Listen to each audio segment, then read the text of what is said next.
No plan survives first contact with the enemy. However, not planning is planning to fail. Those two sentences may seem contradictory. However, I believe that they actually both hold truth. Hello, all. I am the immortal blue turtle, also known as Michael, and this is the fourth time I'm trying to record this. God damn it. You think that my way I want to do videos, which is just turning on a camera with a microphone and just speaking for an hour, would be simple, but apparently not. Anyways, we're gonna try again. Today's episode number 2 of my beginner's journey in game development, is about the how I'm going to do it. Last episode was why. And for those that didn't watch it, I basically said that I have decided to go full time game dev sometime soon. Soon being somewhere in around like 6 months or so. Now, the total experience that I have as a game dev is about 4 months and 1 week. I started at the beginning of May 2025, and now it is 7th of September 2025. Yes, so about 4 months and 1 week. For anybody that knows anything or has any experience whatsoever in the game dev industry, uh, yeah, that sounds like zero experience. And if you take the 4 months plus the 6 months when I plan to start, I will go full time with around 10 months of experience making games. Oh, that is foolish to say the least. Yeah, I know. And just to emphasize what I mean by lack of experience, I have no art experience. I don't draw. I used to draw when I was 10 years old. I have never made a game. The last time I made a game, I was 12, and it was on PowerPoint using hyperlinks, just to click and move on. So this Pokemon game using slides on PowerPoint.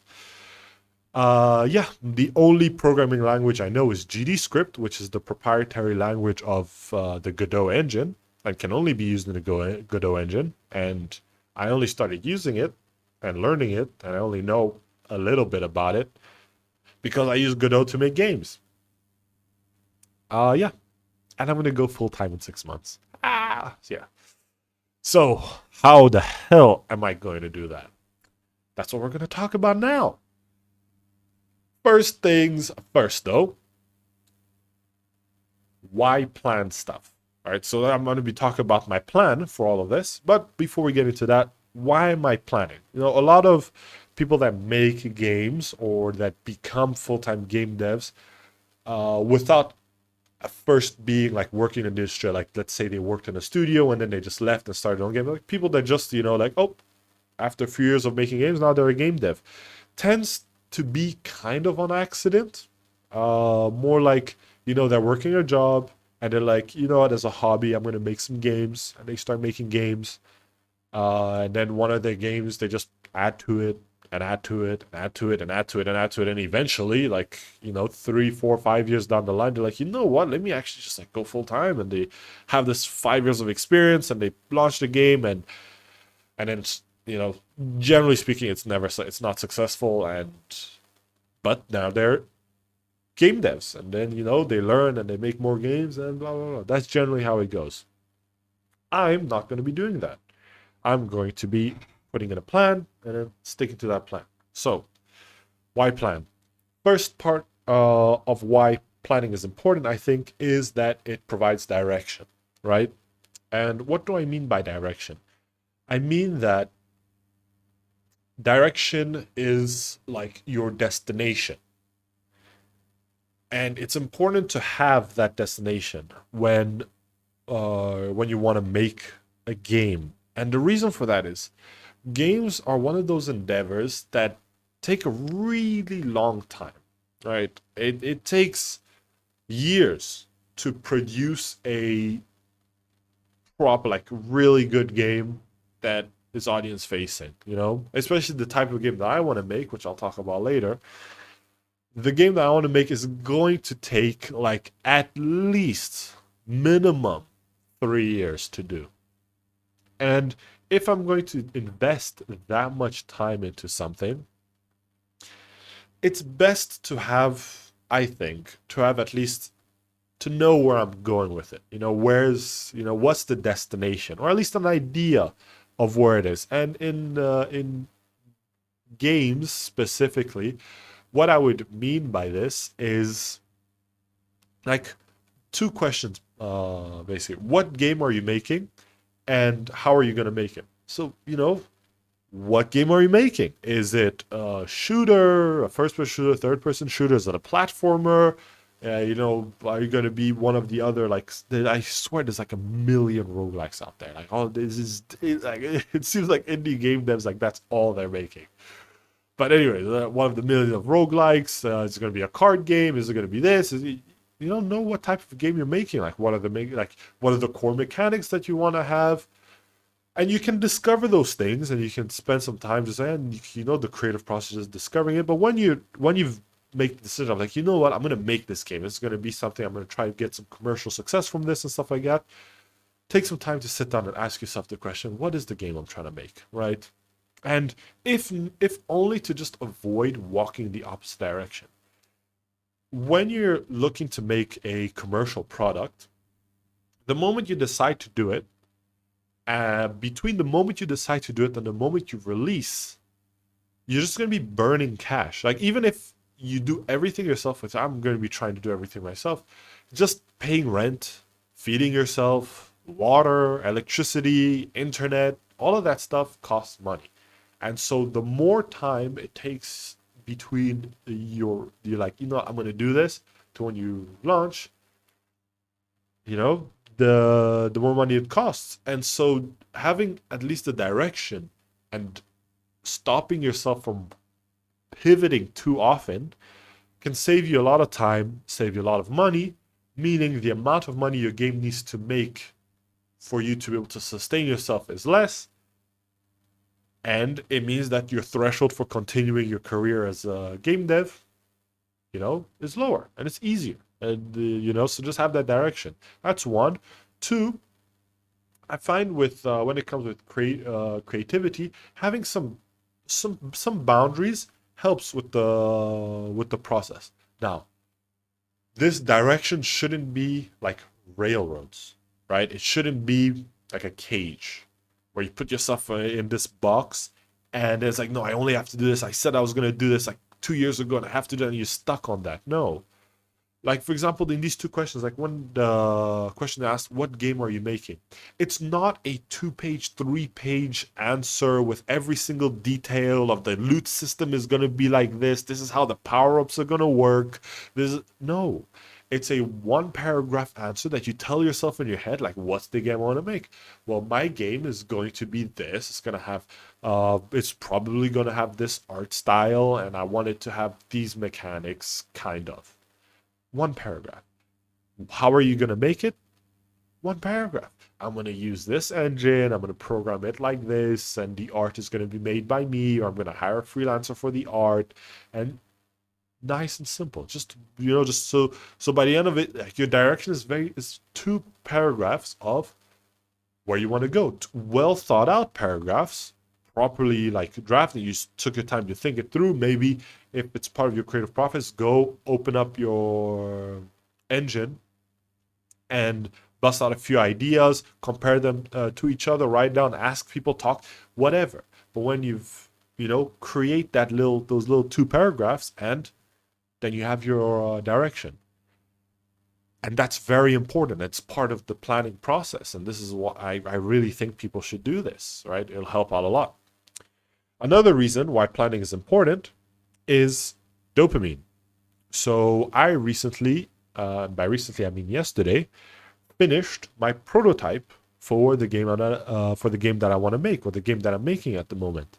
And that felt damn good, because I've been working on this prototype, so working on it in code and in the engine for 2 months, And then about 2 weeks or so prior to that, just like getting the idea in my head on paper, right? And so I have this like notebook here, and all of it is just all of these pages are just like notes on this game, on like what I want to do and how it's going to work and all that stuff. It's just that.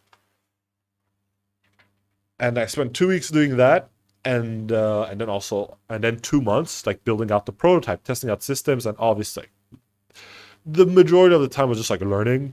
You get stuck on a problem. I have absolutely no idea what the hell I'm doing. I'm just like trying to figure out, and you spend a lot of time just figuring stuff out.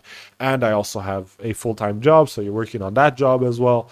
And so the 2 months realistically should probably have been something like, 3 weeks, 4 weeks, something like that.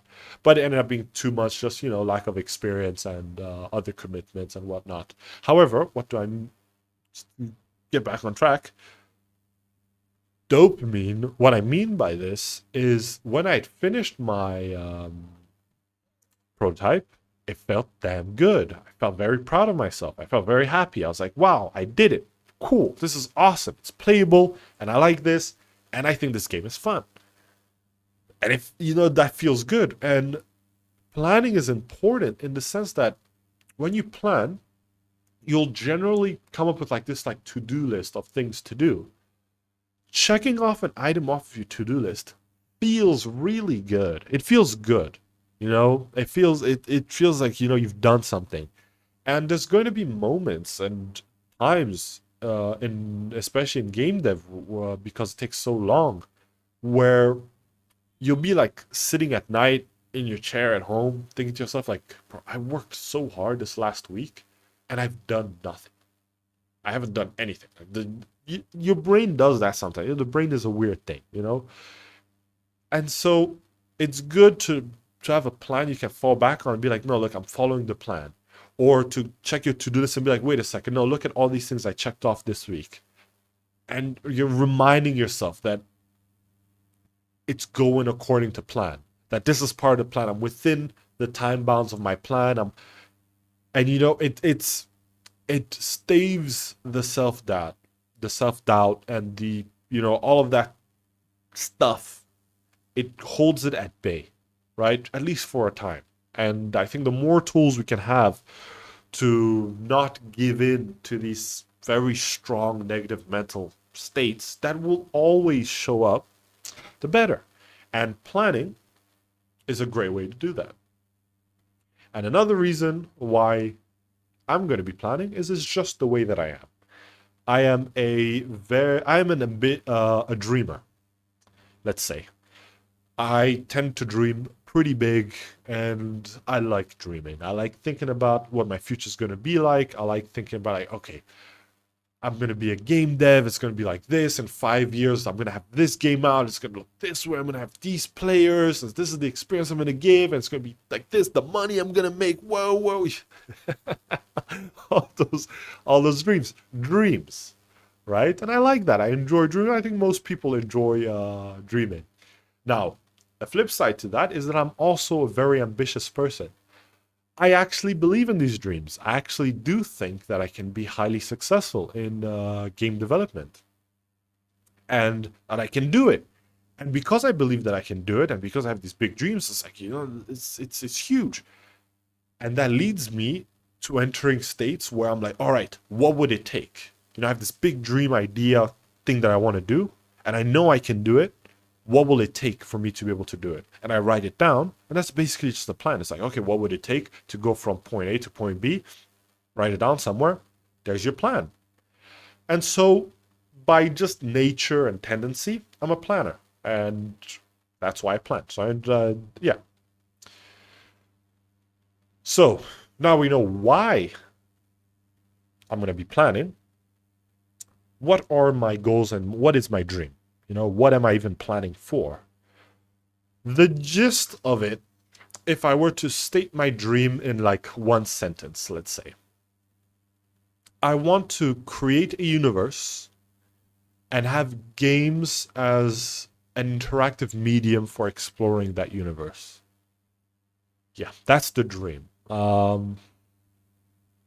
I think that'd be pretty cool. I did some Dungeons and Dragons. I was a DM for a bit, and every session was in a world of my creation. So it was NPCs that I made, quests that I came up with, battle fights that I designed, puzzles that I wrote, stuff like that. And that experience felt really good. And it got my mind spinning like crazy. I started writing out like this is what the continent's going to be like, what are the cultures going to be like, and all of that stuff. And the idea of building up an entire world, it feels I it's the closest I can get to a fantasy of mine. I love fantasy books, and within the fantasy books, my favorite genre is progression fantasy. And among progression fantasies, the reincarnated in another world type of stories really do it for me. I love those. So much so that I often fantasize of like, oh, what if it happened to me? What if I got jumped into a different world and all of this stuff? Now that can't happen. The laws of physics don't allow for it. And because the laws of physics don't allow it, the next best thing is to create my own world and explore it and explore it. And the most interactive form of entertainment that exists in the moment, I believe, is video games. And so there you go. There's my dream. I want to build a universe and I want to be able to explore that universe. And then, of course, have other people explore it, right? But that's the dream. That's the dream. Yeah. And the best way to achieve that dream is to become a game dev.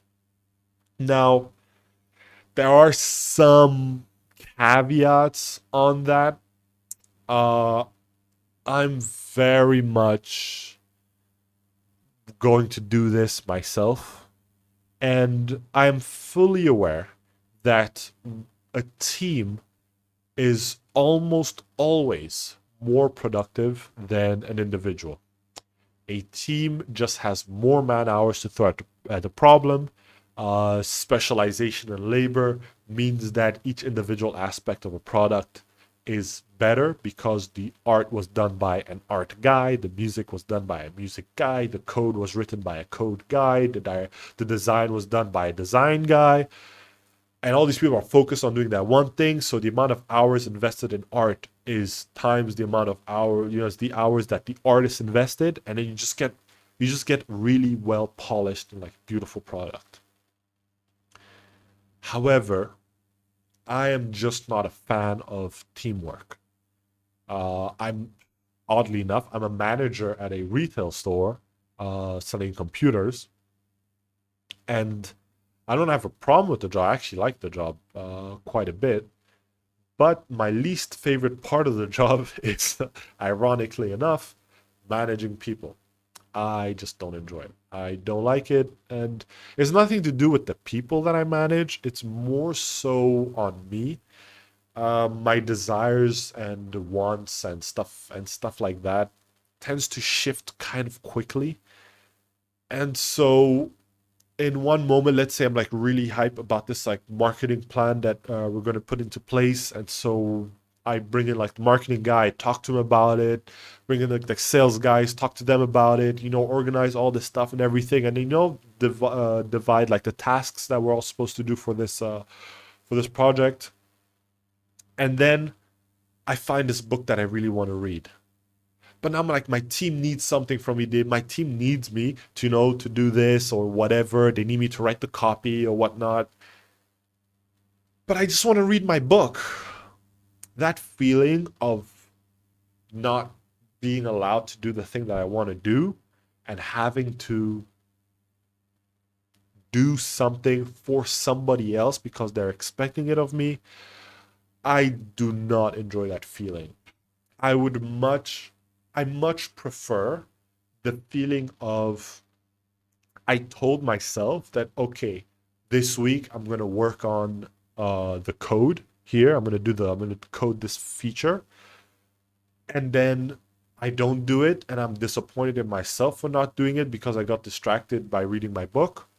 I much prefer that feeling of disappointing myself than disappointing others, or the potential of disappointing others.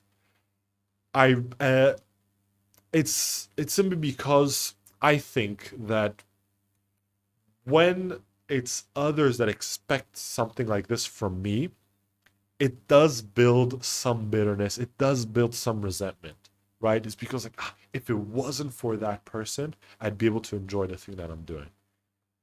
And I don't like that. I don't like being bitter with people. I don't like being resentful. And maybe there's some work to be done there on myself, whatnot. But as it stands, I want to do this solo because that's just what I enjoy. I enjoy working by myself. I've been working on this game for 2 months, and it's been great. There's been some hard moments, right? Doing art, like I said, I haven't. I don't draw. I don't draw. I don't draw. I just don't. And having to draw, man, drawing's hard. And I suck at it. And I don't like sucking at things. I have to sit down in like hours. This pro program, like this pixel art program in front of me, like putting pixels and it looks ugly. I'm just like, the hell am I doing? How do I make it look good? And you go on Twitter and everybody has like these crazy ass beautiful art pieces. But I did it. And I procrastinated a lot and it was like frustrating and blah blah blah blah. But it was a more enjoyable experience and felt better for me to do that than if I had had like an artist and I needed to give them like, okay, here's like the direction, and let's say they're waiting on me to give them something, and I'm just not in the mood, and then like the fact that I'm not in the mood bothers me, and so I don't do it, and I put it off, and I feel bad for putting it off, and dude, no, no, no, nope, nope, nope, nope, not my cup of tea. Don't enjoy that. So I'm gonna be doing this solo. Anyways. And all of that, I forgot to mention what the hell the game I'm going to be making is. I'm going to be making my dream game. And right just about now, all the game devs, immediate red flag. They saw this, they're like, oh yeah, okay. Like, we've heard this one before. Yes. Yes, yes, yes. We've all, anybody who makes games or anybody who does any, like, produces stuff, has fallen into the trap of wanting to produce their dream thing. And I've fallen into the trap as well. I just can't help it. It's stuck in my mind, man. It has to be my dream game. And so the most common advice, very common advice you'd see on the internet from game devs giving advice to newbies or people that are just starting out is, look, make small games. Why make small games? Because you learn the intricacies of it. Brings a project to completion, so that you can learn what it takes to, first of all, come up with an idea, prototype it, then create content for it, and then polish it up, and then get it tested, and then setting up your Steam account, and then how do you do a Steam page, putting it up on Steam. You need to do these things a few times so you can learn how it's done, and then I just don't have the skills to make my dream. And I agree with all their advice. I do really think they're right when they say make small games first. But how am I supposed to motivate myself to make these tiny games when in my mind it's just my dream game over and over again? Like, that's all it is. That would make me hate game development. It would make me just dislike this, and it would make my life really bad because I've decided to commit to game development. It's game dev or nothing for me, and I'd rather not hate it, right? So the game that I want to make is an RPG. Whoa, whoa, whoa, whoa, whoa! There's another red flag that the game is like, yes, and RPGs are very not a good game for solo developers to make. Very not a good game for noobs to make, and very just very not a good game to make in general. Like, if you're just thinking about like making money from a game, unless you have like, if you're gonna be working alone, you have no experience, no art experience, something you're gonna make an RPG, not a good idea. Yes, I know and I agree and stuff like that, but I can't help it. I can't help it. So I'm gonna try. So what's the plan for me, the noob that doesn't know how to make games, to make this game? So first part of the plan is to split the game into parts. So an RPG has different elements to it, right? It's a role-playing game. So you have a character of yours that you play as, and then that character in the game, now it's a fantasy game, so there's going to be combat, there's going to be a story, collecting loot, moving around the world, blah, blah, blah, blah, blah. So we're going to split the big game into parts. And then each of these parts is going to be its own game. And this is where the make small games advice comes into play. I'm going to take these parts of this RPG that I'm going to make, and I'm going to make them into small games. And that's how I'm going to make the small games. And because it has a few parts, I'm going to be making this a few times. And I'm going to be splitting this into parts that I estimate will take me somewhere between 6 months to a year to make. So that, I make these parts. And so the parts there are 3 parts. The first one, and the prototype that I just finished yesterday, is the combat.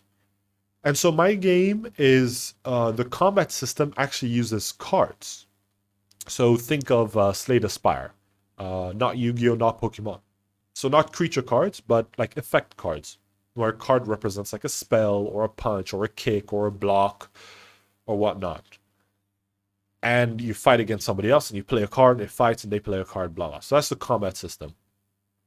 Another part of my RPG is going to be exploration. So I have this whole exploration thing. There's actually a video on my channel where I explain a lot of the Dream game. Like, I go quite into depth with it, so you can go watch that. There's a few things that have changed since then. Like the combat system in that video, I talked about trying to use the Pathfinder 2e, which is a tabletop RPG with dice rolls and everything, to use that combat system. And I've decided I pivoted to cards for reasons that I'll explain in a different episode, probably the next one, so next week. But anyways, so that card count is the first part. The second part is exploration, and how I'm going to be handling exploration is there's going to be these things called zones. And these zones are like the playable area. Think of it like a map or a level. And you go from one zone and you go to another zone. So for anybody who's played Path of Exile, if you go to the act section where you choose what act you're playing in, you see these little dots, blue dots, and they have lines between them, and you go between the lines. And you go from one blue dot to the next blue dot. In my game, there's going to be a little thing in between called an exploration zone. This video is going to be way too long if I go into that. So next week, I'll talk about the full scope of my game. But that exploration mechanic is going to be the second small game I'm going to make, which will be like a puzzle explorer, where one area is just going to be about like puzzles to solve, and then you discover something when you solve the puzzle, and then you go to the next area, and then something happens in between, and blah, blah, blah, whatever. And that'll handle the exploration side. And then the third game I'm going to be making is a visual novel. VN's great because it's about the story. It's going to teach me how do I tell a story in a video game, how do I have multiple endings, how do I branch things out, how do I write characters, blah, blah, blah, blah, blah. How do I make these characters persistent in the world? How do I change the characters according to what the player did and still keep narrative consistency, etc., etc. So that's the first part of my plan, is just to make small games. And if you see 6 to 12 months for each of these, it's going to be about a year per game. And these are going to be fully packaged, fully launched, full release, totally polished on Steam with its own Steam page where people can play the games. I think the first game is going to be free, just because it's most likely going to suck ass, and it's just for learning. So, but then later, if the games I make are good, maybe I'll charge like $2-3 for it and whatever. Anyways, The second part of the plan is learning. I need to learn as much as possible. I have to like the the season that I'm in as a developer is not making games. It's learning to make games. Now, I'm going to learn to make games by making my dream game, right? But it's very much learning is the focus. Learning how to do art, learning how to code, learning design, and learning all the little intricacies that come in making games. But it's a core part of the plan. Like, for example, I just finished my prototype, and I'm going to be doing some content creation for the game, which I'm going to be creating some playable characters, creating decks, creating cards, etc., etc. But a lot of that is like design work. I'm going to be sitting out with a notepad and a pen and just like writing down ideas. What is the theme of this character? What types of spells do they have, etc., etc. On the side, so I'm going to be doing that. But on the side of that, I'm going to be taking like a Godot course, right? I'm going to open up I'm going to go buy some courses online and just learn how to do it. I'm going to learn like a pixel art. I'm going to learn the course. I have a textbook actually. I have a book I got for my birthday right here. It's called The Art of Game Design. I'm going to be finishing up this bad boy, right? So I'll be learning because I'm going to be doing content creation for about 6 weeks. And so for the next 6 weeks, I'm going to be like in learning mode. And each time I'm going to have these like little blocks of like learning where I spend a lot of focus and a lot of attention just trying to learn as much as possible to become as good as I can. And I'm repeating this because it's also something I'm saying to myself, reminding myself that this is the season of learning. We are learning, learning, learning. Learn, right? It's not about releasing a commercially viable product. These small games that I'm making, their goal, the point of these games is not to be hits. It's not to be successful on Steam. I'm going to try to make them successful on Steam because that's also part of the learning process. But it's about the learning. That is the priority. That is the goal. That is the reason behind everything is learning. And then the third part of my plan is audience. I need somebody to sell to. Lucky for me, I studied business and I work in a business. And so this is actually the most comfortable part of it. The marketing of my games is the least daunting of this whole thing. I know like I've watched a lot of like game dev like YouTubers. I read them on Reddit, Twitter, and all that stuff. And it seems game devs have a very like they're allergic to marketing. They're very scared of it, or they're just bad at it, right? It's normal. We all have stuff we're good and bad at. But for me, that's like this thing I'm the least worried about. As if I have a good game, dude, selling the game, marketing games it will be pretty simple, you know?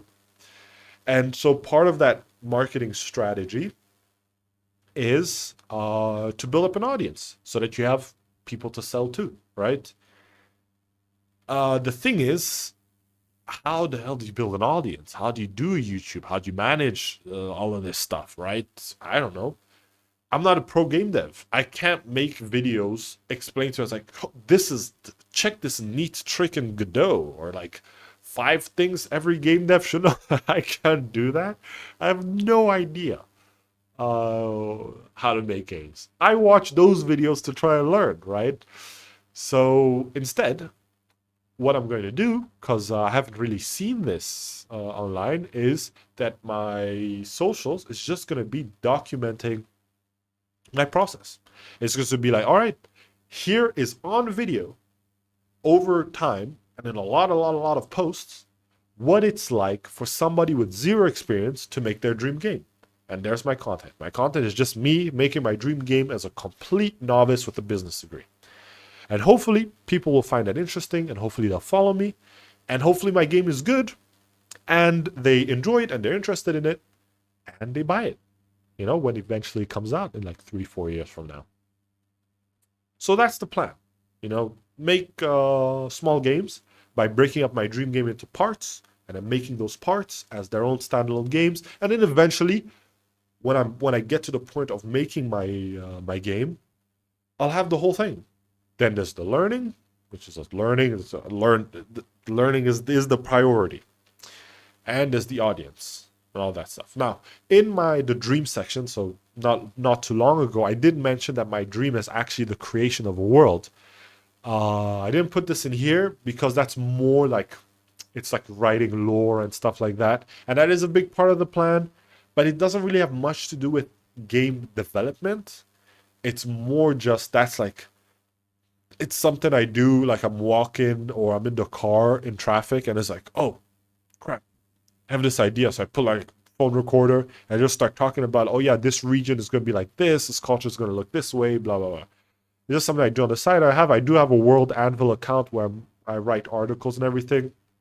I'm not gonna make that public yet, until I actually have like something worth reading. But yeah, that's what I do for the world building side of things. Oh yeah. So what are my tools and what does my workflow look like? Yeah, as a tool, I actually use something called Linear. Linear is fantastic. Love this software. I use it for project management, and I've kind of set it up in this way. So as you can see here, these are the games that I'm going to be making. So there's the card combat game, there's the puzzle explorer, the visual novel, and eventually the thing. And these are like the tentative timelines. So Q3 20. So I'm hoping to launch this card game 2026 in February, etc., etc. And I like this software a lot. It helps organize things. So like complete, I have my prototype done, and yeah, it's great. So if I open up like the issues and see all of the things that I did, it's a great piece of software. I highly recommend people use it. So I use Linear for product management. I also have a GitHub repo, and in the GitHub repo, that's where I just host my code for version control. But GitHub has this nice little thing when you open up your profile, has these little green squares that fill up as you commit stuff. And that's my dopamine hit, is going on my GitHub app. I have the GitHub desktop app, going over, reading my code diffs, and then typing up like, I just fixed this bug, or I implemented this feature, and then a little paragraph about what it was, the challenges I faced and everything, and then hitting that commit button, push to Origin, and it loads, and I go back to my GitHub repo, and I see the little green square light up. Boom. 5 commits. Ooh, I like that. Makes me feel good. And having these like tools all together, working together, that's the little dopamine hit I talked about at the beginning. Now, why I wanted to mention this though is that there's also a methodology that I use for my planning that I've actually only implemented recently because I read about it recently, called Shaping. So it's from the book Shape Up. I don't know who the actual author for the book is, but it's the company's called 37 Signals, DHH for anybody in the software world. I read it, didn't read all of it, but I'm reading through it, and I really like it. So what it's about is about creating these like 6-week long projects, or in my mind I view them as like projects, but it's like features or whatnot, and you limit it to 6 weeks, and you fill in what you think you can accomplish in these 6 weeks, and it follows just like a general theme. So for example, I've broken up, I use the projects feature in Linear to do that. So if I go to my initiatives here, open up Card Combat, you see here, down here, there's projects. And so I have, well, you cannot see the completed project, but there's a completed project there. Here, let me just bring it up. You see the completed project prototype. These projects are blocked in like 6-week increments. And for example, the first 6 weeks was creating the prototype, right? It ended up going over by about a week because, well, The thing is, I hadn't implemented the whole shaping up thing when I first started doing this. This is more of a recent introduction, but it took 7 weeks, so just 1 week off. The 6 week, in this case, the 6 weeks actually did work. That 1 week was a weird week where I just didn't work on the game at all. And so my next 6 week project is characters. And if I open up the project, here I have like my requirements, what I want to do, win condition. I have 12 characters. I have four. The game has 4 elements, so fire, earth, air, wind, and water. And there's 3 aspects, so mind, body, and soul. And so it's one character for each aspect of each element, which is 3 times 4, 12. Right? And then I have my requirements, and then I have potential problems and solutions for them. And here I have like the different milestones. So the fire characters, I want to finish it by the 17th, and on 27th for the water characters, the 8th for the earth characters, and stuff like that. And there it is. There's my next 6 weeks, right? And this is the core of it. Because now that I have this plan, I know what I need to do. I know what I just need to go and do this. And if I do this, the games will be made. And it's just one step at a time. A common pithy saying is, the journey of 1,000 miles begins with a single step. Every step matters in the journey. And those steps can feel really, really hard. Having a plan makes it so that you know what road to walk on. And you know where you're going. Even if you don't know what road to take to get there, at least you know where it is. And that's good to have, in my opinion. And this is my plan. Now, there is always the chance of failure.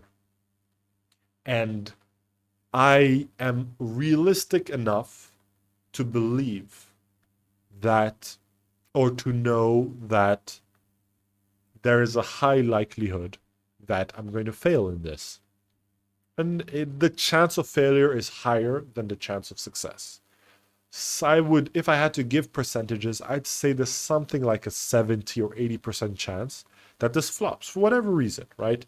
The game's going to be 4 years from now. Maybe like my passion dies. And even if my passion dies, I've committed to this, so I have to do this.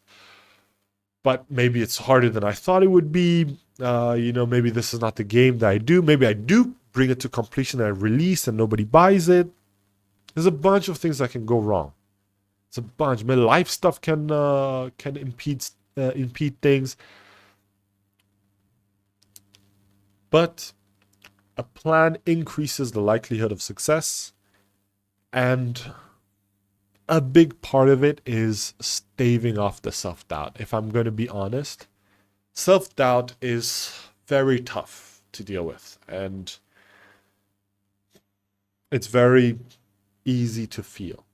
I feel like every other day it just shows up like, hey, just a friendly reminder, you have no fucking idea what you're doing. And it's true. I do have no idea what I'm doing. But having this plan out here helps make it like, okay, you know what? Just put my head down. Let's get to work. There's this guy, Alex Hormozi, that I follow. Love the guy. And he has this quote of his that I like, and I repeat it as like a mantra to myself, is to outwork your self-doubt. That's one of the quotes. Outwork your self-doubt. If I'm doubting myself, it just means I'm not working hard enough. That's one. And then another quote of his is, do so much volume that it's unreasonable for you to be unsuccessful. I like that. And I like it on an element of belief. How much work and how much learning and how much effort would it take for it to be unreasonable for my game to be unsuccessful? I want my game to be successful. How much work would it take for there to be as little doubt as possible that it would be successful? That's how much work I should do. Outwork your self-doubt and do so much volume that it's unreasonable you'd be unsuccessful. And the plan is the guide. Yeah. Oof. That's a heavy note to end on, but it's fitting, I think, because it kind of captures what the general feelings are. Anyways, I'm going to end this episode there. And thank you all for watching. 46 minutes, yeah, it's what the videos tend to take. And I'll see y'all next week. Bye.